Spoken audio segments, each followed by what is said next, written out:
June 19, 1944, high above the Philippine Sea, a layer of soft white clouds stretched like an endless blanket below. Japanese pilots moved in formation, confident they had approached unseen.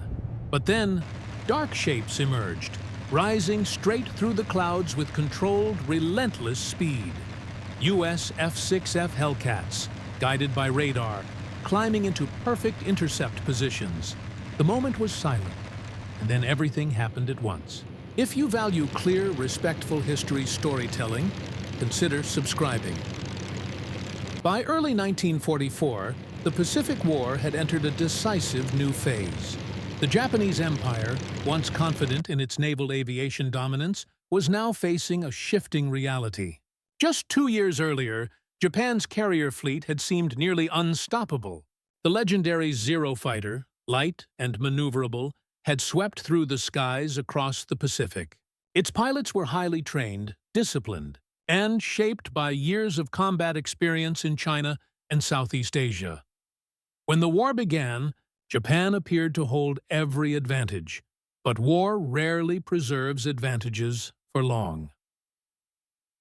The Battle of Midway in June 1942 changed everything. 4 Japanese fleet carriers, Akagi, Kaga, Soryu, and Hiryu, were lost in a single day. Their destruction didn't just eliminate valuable ships, it erased the heart of Japan's elite naval aviation training community. Many of the most experienced pilots and instructors were gone. Replacing a ship takes months. Replacing a pilot takes years. And in the chaos of war, Japan did not have years to spare. Meanwhile, across the ocean, the United States was building something different, something larger, more systematic, and more enduring than any single battle could break. In vast training fields from Florida to California, American pilots were not just being trained to fly. They were being trained to fight, to coordinate, to survive. Hundreds of hours in simulators, flight drills, gunnery ranges, emergency procedures, formation tactics. Every detail was systematized and repeatable. The U.S. wasn't building elite pilots in small numbers.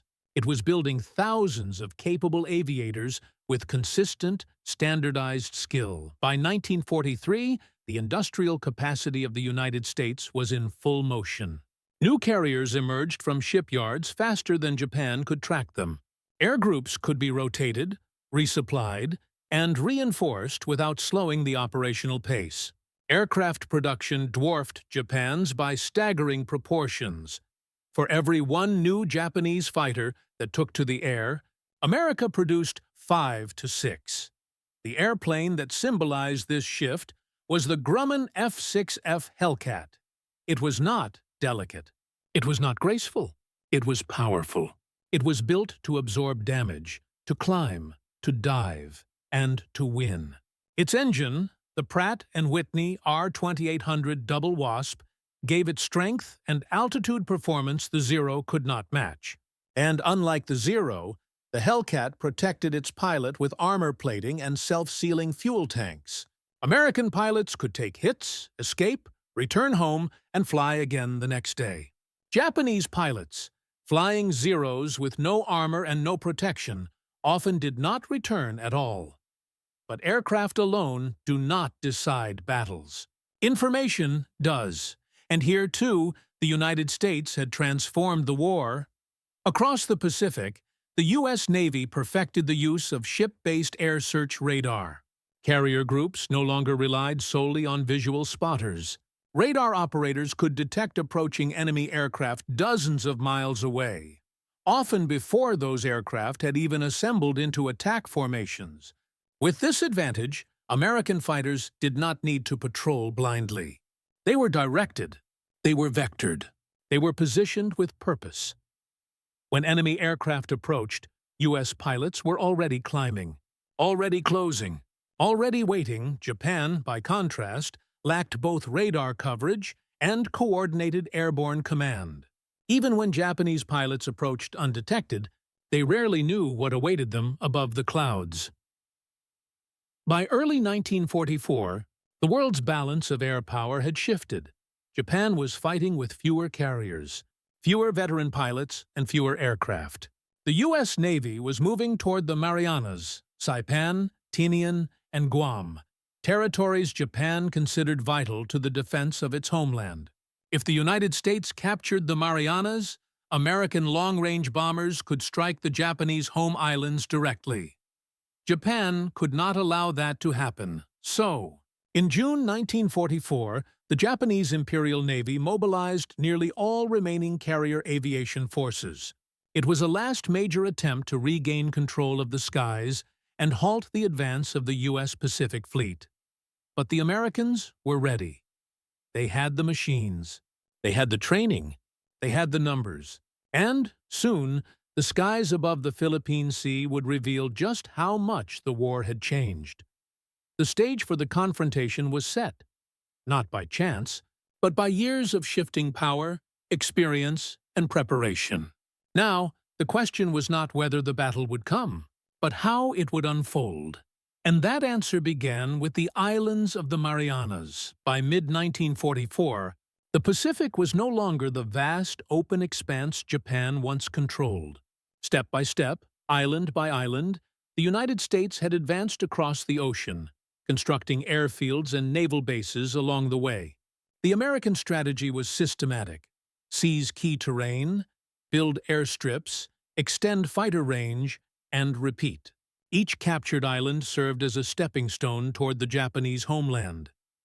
The next step in that chain was one of the most important in the entire war. The Mariana Islands, located roughly 1,400 miles from Tokyo, the Marianas were not merely strategic outposts. They were the key to reaching Japan directly. If the United States secured these islands, Saipan, Tinian, and Guam, they could deploy B-29 Superfortress bombers capable of flying long distances over open ocean. These bombers were not limited to striking isolated bases or individual fleets. They could strike the industrial centers of Japan itself. For the Japanese High Command, the implications were devastating. Losing the Marianas meant opening the door to bombing raids on Tokyo, Nagoya, Osaka, and Yokohama, the core of Japan's manufacturing and military production. It would mean fighting the war not on distant waters, but at home. Japan could not allow the Marianas to fall. The Imperial Navy devised a plan they believed might restore their fading air power, confront the U.S. fleet before it could land troops and establish airfields. Their carrier forces would sail from the Philippines and the home islands, unite, and engage the Americans in a decisive battle.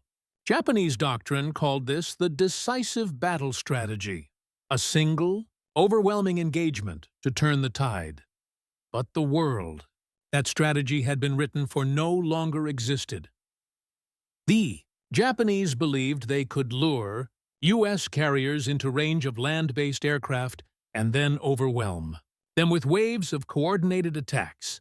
The plan relied on pilot skill, superior maneuverability, and numerical advantage, yet Japan now lacked all three. The loss of veteran air crews over the Solomon Islands and Rabaul meant the pilots who would take part in this coming battle were largely inexperienced. Many had as little as 120 flight hours.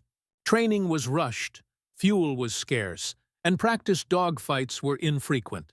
In contrast, American pilots commonly entered combat with 300 to 600 hours of flight time and continuous gunnery and formation drills. This was not the same air war Japan had begun. Still, the Japanese fleet pressed forward. Pride, doctrine, and strategic necessity demanded it. Admiral Jisaburo Ozawa led the carrier forces, hoping that geography might compensate for the pilot skill gap. Japanese airfields in Guam and nearby islands could support carrier strikes, adding to the total aircraft available in battle. The Americans were led by Admiral Raymond Spruance, with operational control under Admiral Mark Mitcher of Task Force 58, one of the most powerful naval aviation forces ever assembled. Carriers, fast battleships, cruisers, destroyers, logistics support ships. Each unit functioned as part of a coordinated system. If Japan's strength was tradition, America's strength was organization. The U.S. did not rely on instinct or individual brilliance. It relied on procedure, tested and refined in battle after battle. Radar networks, combat air patrol patterns, fighter direction officers coordinating intercepts by radio. The system was disciplined, layered, and flexible. As the U.S. fleet approached Saipan on June 15, 1944, the Japanese prepared to strike. Their carriers launched, believing they could surprise the Americans from a distance. But the Americans were not blind. Long before the Japanese strike groups reached visual range, U.S. radar screens detected them, dozens of miles away, closing through the sky. And above the U.S. carriers, circling high and silent, were the aircraft that would intercept them, the F-6F Hellcats. They were waiting, already climbing, already being directed to precise intercept points. The Japanese pilots did not know that the battle had already shifted in the Americans' favor, not because of chance, and not because of luck, but because of what the Americans had built. And now, we reach the heart of that shift. America's hidden advantages: training, technology, coordination, and control. The United States did not win the air war in the Pacific by accident, nor through any single breakthrough. It won because of a structure, a system built piece by piece, tested in combat, and strengthened through experience. By the summer of 1944, this system had matured into something that no opposing force could easily overcome. And nowhere was this more visible than in the skies over the Philippine Sea. The first and most decisive advantage was radar. While Japan relied primarily on visual sighting and patrol planes to detect enemies, the U.S. Navy had integrated radar into nearly every element of carrier task force operations. Long-range air search radar scanned the sky continuously, tracking aircraft formations while they were still far beyond visual range. Even more importantly, American fighter direction officers, trained specifically for radar-based interception control, knew how to translate radar information into real-time tactical decisions. From deep inside carrier command centers, these officers watched enemy formations appear as faint echoes on screens. They calculated altitude, speed, and likely approach vectors. And then, using radio communication, they directed U.S. fighter squadrons into precise positions long before the enemy came close. This meant U.S. aircraft did not waste fuel searching for opponents. They climbed only when needed, intercepting with altitude advantage. That is the foundation of air combat dominance. Position before engagement. The second advantage was the Hellcat itself. The Grumman F-6F Hellcat was not elegant, but it was purposeful.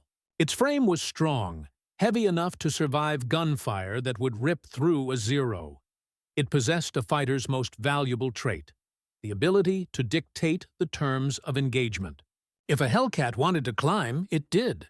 If it wanted to break away from a fight, it could dive and escape. The Zero could turn tighter at low speed, but that maneuver mattered only in prolonged close combat, something U.S. pilots increasingly avoided. American pilots were trained to fight vertically, using altitude to gain speed. Japanese pilots, taught in an earlier era, still fought horizontally, turning in circles, hoping maneuver skill alone would prevail. In 1941, that strategy had been deadly. In 1944, against Hellcats guided into ideal attack angles, it was fatal. The third American advantage was pilot training. The United States treated training as industry. Pilots rotated through multiple phases of flight instruction, combat simulation, and tactical schooling before joining the fleet. Those who flew in combat were rotated back to teach new aviators, preserving knowledge and experience. Japan had done the same before the war. But where the U.S. expanded training, Japan was forced to accelerate it. Losses at Midway, Santa Cruz, and over the Solomons shattered their elite corps. In response, training periods were shortened. Flights were fewer. Experience was limited. New pilots entered battle with minimal preparation and almost no fuel to waste on practice. The fourth advantage was coordination and communication. American carriers did not operate individually. They worked as interconnected battle groups. Fighters protecting one carrier could be redirected to another instantly. Air wings could reinforce one another. And logistics ships ensured fuel, armament, and spare parts never ran dry. Japan, however, operated carriers as separate entities. Communication between them was slower, less consistent, often dependent on pre-arranged plans rather than real-time updates. When the unexpected occurred, as it always does in battle, Japanese coordination faltered. The fifth advantage was battle rhythm. American pilots were accustomed to long missions, defensive patrols, and repeated sorties. They had learned disciplined fuel management, coordinated attack patterns, and how to disengage before overcommitting. Japanese pilots, by 1944, often had not. Many ran low on fuel before reaching combat. Others arrived tired, stressed, or struggling with navigation. So when Japanese pilots climbed toward the Marianas on June 19th, they believed they were the hunters. They were not. They were entering a battle space controlled by radar, directed by command centers, and defended by Hellcats, whose pilots already knew the altitude, heading, and formation of the approaching attack. The Americans were not reacting. They were anticipating. And soon, the Japanese pilots would realize it. Their first hint came not from what they saw, but from what suddenly rose through the clouds beneath them. By the summer of 1944, the Japanese Navy was no longer the force that had once swept across the Pacific with confidence and precision. On paper, they still possessed carriers, aircraft, and pilots. But almost everything that had made their aviation arm formidable early in the war had eroded. The change was not sudden. It had unfolded step by step, battle by battle, loss by loss. And now, those accumulated fractures would define what happened over the Philippine Sea. The decline began with experience. Before the war, Japan had invested heavily in selective elite pilot training. It took years to produce a fully qualified naval aviator. The result was a small force of exceptionally skilled pilots, capable of precision flying, coordinated maneuver, and instinctive combat awareness.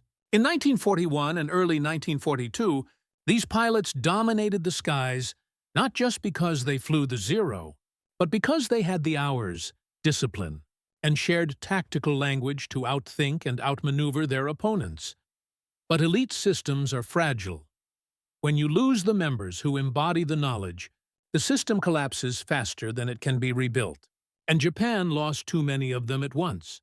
Over the Coral Sea, over Midway, above Guadalcanal, and throughout the grinding air battles over Rabaul and the Solomons. By late 1943, the veteran corps of Japanese naval aviation was gone. The pilots now climbing into cockpits in 1944 were often young, recently graduated, and lacking the combat-tested guidance that earlier generations had benefited from. Training time had been cut dramatically. Fuel shortages meant that new pilots sometimes received only minimal flying practice. Some Japanese aviators entered battle with fewer than 100 hours of total flight time. By contrast, the average U.S. Navy carrier pilot had 4 to 6 times that before they ever saw combat. Skill differences on that scale matter. In air combat, reaction speed, situational awareness, and energy management are not natural instincts. They are learned through repetition. But training wasn't Japan's only problem. Japan was also suffering from logistics weakness. Running a war across thousands of miles of ocean required enormous amounts of fuel, replacement parts, ammunition, and time. The U.S., with its industrial might and protected shipping lanes, could supply these endlessly. Japan, already strained by years of conflict in China and Southeast Asia, was running low on nearly everything. Aircraft production was slowing. Fuel was so scarce that pilots sometimes could not train at all, because every barrel had to be saved for the next battle. Planes themselves were showing their age. The Mitsubishi A6M-0, legendary in 1941, was no longer dominant. It had been designed for agility at the cost of protection. It had no armor to shield the pilot and no self-sealing tanks to contain fire. Against U.S. aircraft like the Hellcat, which could climb faster, dive harder, and withstand damage, the Zero's advantages vanished the moment the fight turned vertical. In earlier battles, Japanese pilots controlled the tempo. Now, they were forced to react. And then came the psychological tension. Pilots heard stories. They knew what had happened to squadrons that had gone before them. They knew how many had not returned. Letters written to family members in the months before this battle carry a tone of resignation. Earnest loyalty, yes, but also quiet fear. They were preparing for a decisive strike, but many of them were also preparing for death. As the carriers of the Imperial Navy launched their aircraft toward the Marianas, the pilots believed they might catch the Americans off guard. They believed, as doctrine had long taught them, that speed and surprise could break the U.S. formations. What they did not know was that they had already been detected. They did not know that U.S. radar operators were tracking them minute by minute. They did not know that U.S. fighter direction officers were positioning Hellcats at their altitude. They did not know that the Americans were waiting, hidden beneath the cloud layer. Japan's pilots thought they were approaching unseen. They were flying straight into a prepared trap, and the first sign of that realization came in a moment almost silent, almost calm, when dark American fighters began rising, one by one, straight up through the clouds beneath them. June 19, 1944. Shortly after 10 in the morning, an unusual calm lay across the Philippine Sea. The water below shimmered in slow, glass-like waves. High above it, layered cloud banks drifted in long, soft stretches, white, wide, and silent. Somewhere beyond that horizon, two fleets were moving toward a collision that would decide more than the fate of a single battle. It would determine who controlled the skies of the Pacific. On the flight decks of the Japanese carriers Shokaku, Zuikaku, and Taiho, aircrews worked with speed and urgency. Pilots climbed into their aircraft, Zeros, Judy dive bombers, Jill torpedo bombers. The launch signal flags rose and dropped. Engines roared. One after another, aircraft accelerated down the decks and lifted into the air, forming up into large strike groups. The Japanese pilots believed they had time. They believed the Americans could not know they were coming. They believed they would be the ones to descend from above. But miles away, aboard the carriers of Task Force 58, a different scene was unfolding. Inside the combat information centers, radar screens glowed with faint, steady pulses. The operators had been tracking the Japanese formation for many minutes. There was no surprise, no confusion, no doubt. Bogies inbound. Bearing 320.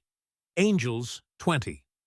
The words were calm, professional, routine.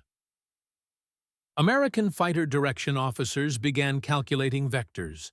They issued instructions rapidly, clearly, without hesitation. Above the carriers, combat air patrol fighters, squadrons of F-6F Hellcats, received the call and banked into climbing turns. They were not scrambling. They were positioning. Altitude was the key. A fighter that holds the sky above holds the advantage. And the Americans would take that advantage before the first shot was fired. As the Japanese formation crossed through light cloud cover, their pilots scanned the horizon, expecting to see the familiar dark shapes of American fighters approaching from ahead or above. They saw nothing. The sky seemed open. The sea below was hidden beneath the white cloud layer. And then the clouds moved, not from wind, but from force, climbing through them. Hellcats, dozens of them, rising steadily, flawlessly, in organized pairs and fours. They emerged from the cloud tops with speed, altitude energy, and tactical order, exactly where the fighter direction officers had placed them. To the Japanese pilots, the moment was shock. The Americans had not only found them, they had predicted them. In air combat, seconds matter. A split-second advantage becomes survival. A moment of disorientation becomes vulnerability. The Hellcats attacked first. They descended just slightly, enough to convert altitude into speed. Their engines roared, and their 650 caliber machine guns opened fire. Tracers cut through the sky in straight, deliberate lines.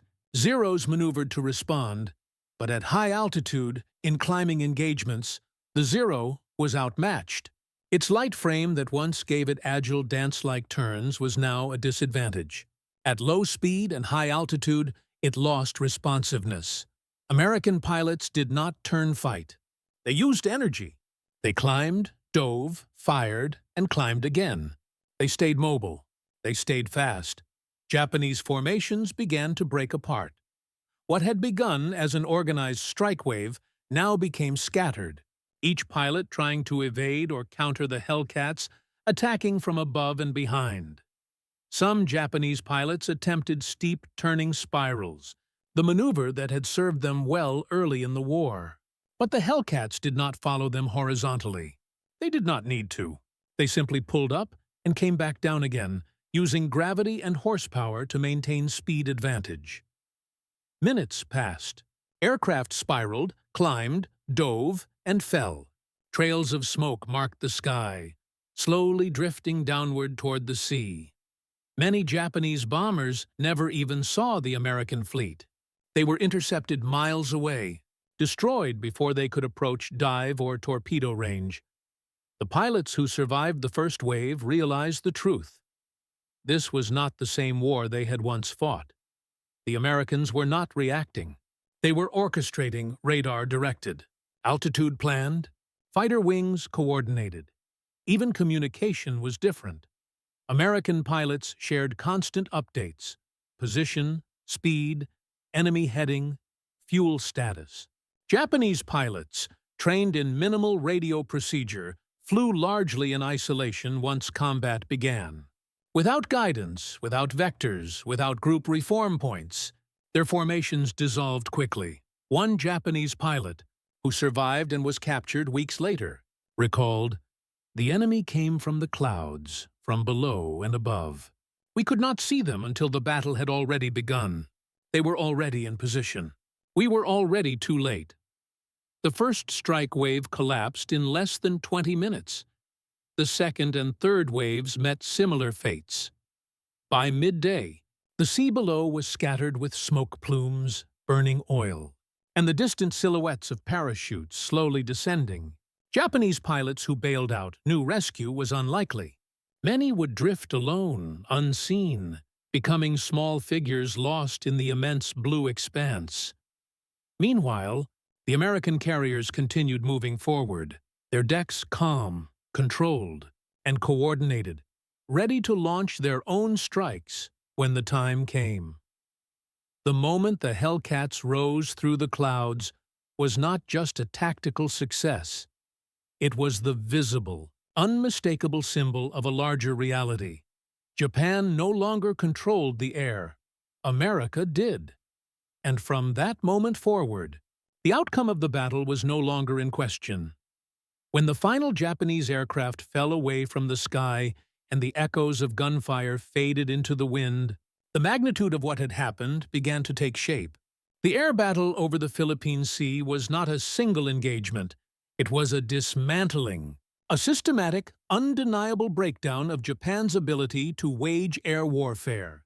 In less than a single day, the Japanese carrier air arm, the force that had once struck Pearl Harbor, once dominated the Pacific, had been effectively destroyed. The numbers told the story with unflinching clarity. Japan launched more than 350 aircraft into the battle. By sunset, over 300 were gone. Many were shot down. Others ran out of fuel. Some ditched at sea, never to be seen again. Only a fraction returned to their carriers, and many of those were damaged beyond repair. American losses, by comparison, were extraordinarily small.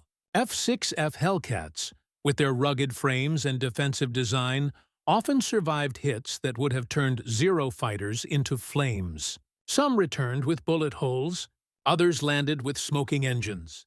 But they returned, and that difference mattered more than numbers on paper. Each American pilot who returned brought experience, judgment, and awareness back with him. He lived to fly another day, to teach younger aviators, to strengthen the system that sustained him. Each Japanese pilot who did not return took with him years of irreplaceable training. Japan could build aircraft. It could not rebuild experience. The losses on the carriers were only part of the destruction. Japanese airfields on Guam and other nearby islands launched additional waves to reinforce the battle. These squadrons met the same fate, detected by radar, intercepted by Hellcats, dismantled before reaching the fleet. By the end of the day, Japan's carrier air power no longer existed as a functional force. Admiral Ozawa, commanding the Japanese fleet, received fragmented reports of returning aircraft. They were fewer than expected, then fewer still, then almost none. It was not just defeat, it was collapse. The situation worsened when the Japanese carrier Taiho, flagship of the fleet, was struck by a single American submarine torpedo. The damage should have been containable, but inexperience and poor safety discipline led to gasoline vapors building inside the hangar deck. Hours later, those vapors ignited. The explosion tore through the carrier. Taiho sank, taking many of its flight crews and support personnel with it.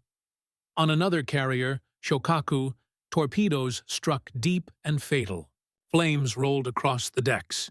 The ship listed, then slipped beneath the surface, leaving only debris and oil on the waves.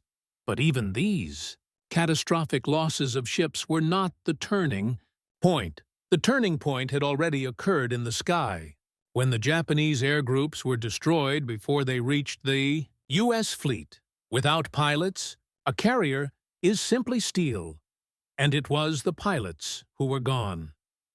The Americans understood what had happened, though they did not celebrate. Experienced U.S. aviators recognized the meaning of the destruction. The enemy they faced in 1944 was no longer the same enemy from 1941 or 1942. The Japanese pilots they had fought early in the war had been among the most skilled combat flyers the world had ever seen. Now, they were facing young men, courageous, yes, but unprepared, unsupported, and sent into a battle they were never given the tools to win. War does not reward bravery.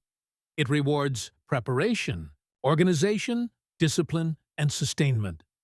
In the days after the battle, the American fleet continued its advance toward the Marianas. Saipan fell, then Tinian, then Guam. Airfields were constructed. Within months, B-29 bombers were taking off for Japan. Tokyo, Osaka, Nagoya, cities that had once felt distant and unreachable, were now within range. The Battle of the Philippine Sea had not just been a defeat. It had been a strategic ending. Japan could still fight. Japan would still fight, but the ability to contest the skies had been lost. And once a nation loses the sky, the future of the war begins to take shape on the ground. All that remained was the conclusion. The Battle of the Philippine Sea is remembered today not only for its scale, but for what it revealed. It showed, with unmistakable clarity, how the direction of the Pacific War had changed. In 1941, Japan held the advantage in training, experience, and momentum. Its naval aviators were among the finest in the world. Its aircraft, particularly the Zero, were feared and respected.